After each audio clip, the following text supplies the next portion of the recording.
Hoy vamos a hablar de la música contemporánea, de la música del siglo XX. Va a ser un vídeo larguillo, porque la verdad es que en el siglo XX habrán muchísimas corrientes y voy a intentar hablar de unas cuantas. Así que no me alargo más y dentro intro.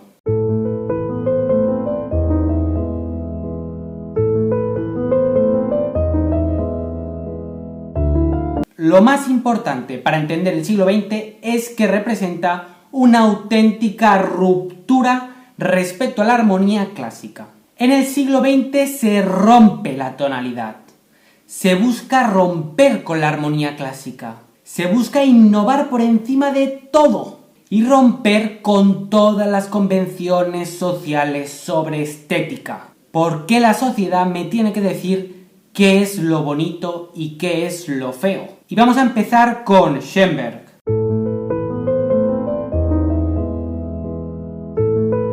Es uno de los principales exponentes de esta ruptura respecto a la armonía clásica, rompiendo con la tonalidad. Es un músico atonal que desarrolló una técnica de composición propia llamada el dodecafonismo. El dodecafonismo consiste en tocar las 12 notas de la escala y que todas tengan absolutamente la misma importancia. Realmente es una forma de composición un poco matemática y que si os interesa os invito a profundizar más sobre ella. Es muy interesante. De Schoenberg os voy a poner al superviviente de Varsovia. Schoenberg era judío y esta obra, la que vais a escuchar, se compuso después de la Segunda Guerra Mundial. Creo que todos sabemos qué pasó en Varsovia y creo que todos vamos a entender la angustia que Schoenberg quiso reflejar en esta obra.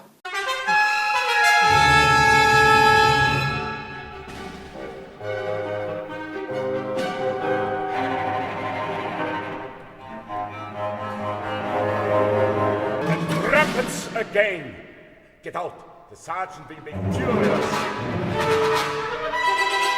They came out, some very slowly, the old ones, the sick ones. Schoenberg, junto con sus discípulos Berg y Webern, formarán parte de lo conocido como la Segunda Escuela de Viena, que si no sabéis lo que es, bueno, yo os lo nombro por si acaso. Y ahora vamos a hablar un momento del neoclasicismo.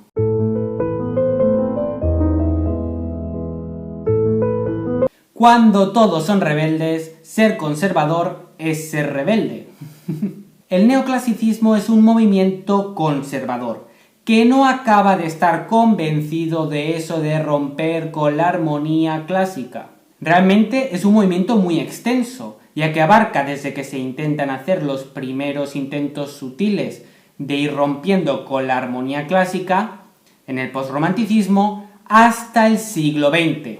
Como ejemplo os voy a poner una canción de Saint-Saëns que interpreta una violinista, María Dueñas, una violinista española muy joven, que desde luego es una violinista excepcional y que os recomiendo mucho que busquéis su recorrido musical, porque estoy convencidísimo que va a tener una carrera llena de éxitos.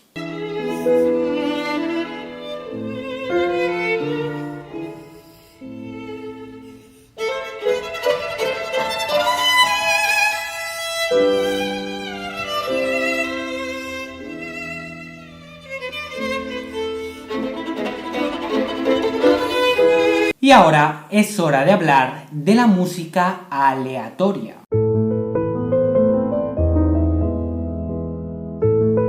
La música aleatoria nace en los 50 y se basa básicamente en el azar.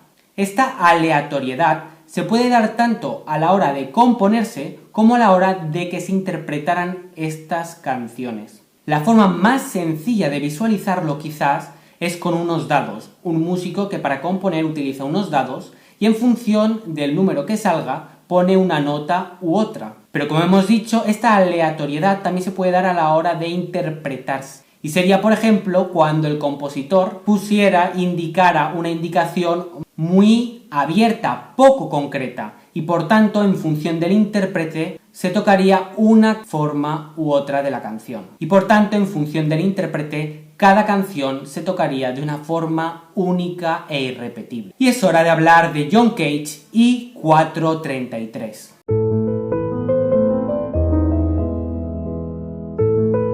Todos tenemos muy claro que el silencio es música. El silencio es tensión, genera interés y por tanto es una parte fundamental para dominar la composición musical. Pero si el silencio es música, ¿puede haber música que solo sea silencio?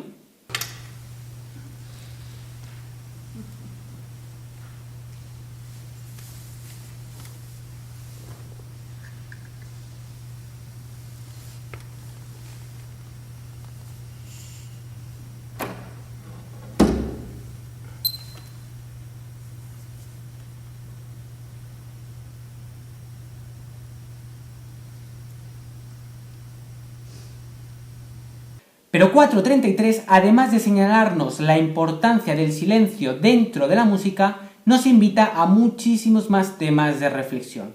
Y os voy a exponer uno de mis favoritos: el papel del contexto interpretativo, del ambiente en el que se está interpretando o escuchando una canción. Si escuchamos una misma canción yendo al cine, yendo de compras o en una sala de concierto, estoy seguro que os generará unos sentimientos, unas emociones, unas sensaciones totalmente diferentes. No es lo mismo escuchar una canción dentro del cine, en una persecución de una película, que en una cola de una tienda de ropa, que en una sala de conciertos o que en una fiesta mayor de un pueblo. Aunque sea la misma canción, estoy segurísimo que generará emociones y sensaciones totalmente diferente. Por lo tanto, muy probablemente el ambiente, el contexto interpretativo en el que escuchemos una canción será casi tan importante como la canción en sí misma. Y esto sin hablar, por ejemplo, de cuando en un concierto se está interpretando un silencio y alguien estornuda, tose, se le cae algo. Y ahora vamos a pasar de tema y vamos a hablar del serialismo.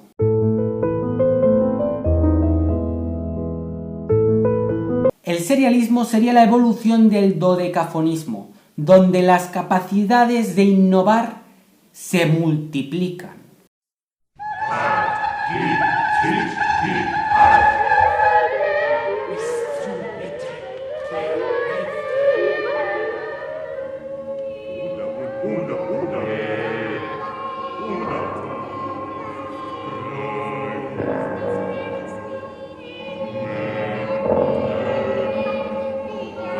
Y ahora toca hablar de la música minimalista.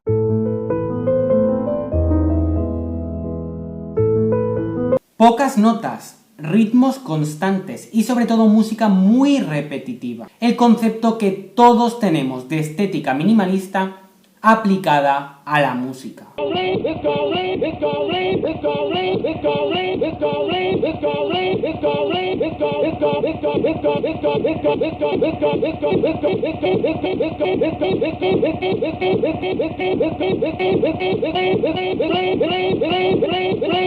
Igual esta os gusta un poco más.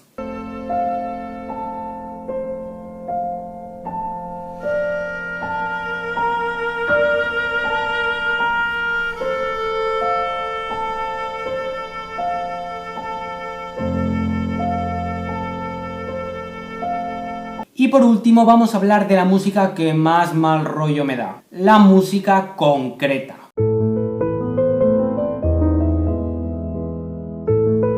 La música concreta es la música que yo llamo del copiar y pegar, que consiste básicamente en coger un ruido, un sonido de aquí, un ruido, un sonido de aquí, un ruido, un sonido de aquí, juntarlo todo, hacer una especie de copia-pega, como en los trabajos que nos mandaban en el colegio, irlos juntando y quedaba algo así.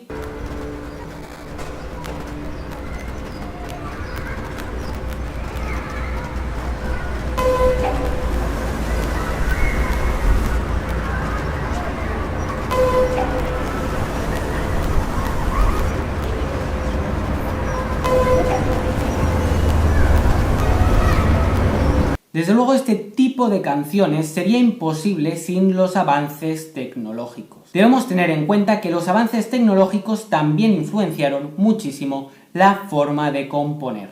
Sin una grabadora, por ejemplo, no tendríamos música concreta. Pero además, los avances tecnológicos permitieron que se generaran sonidos sintéticos y evolucionará todo el tema de la música electrónica, que también tuvo movimientos y se basó mucho en movimientos del siglo XX. Todos hemos oído alguna vez, supongo, la canción Ionization.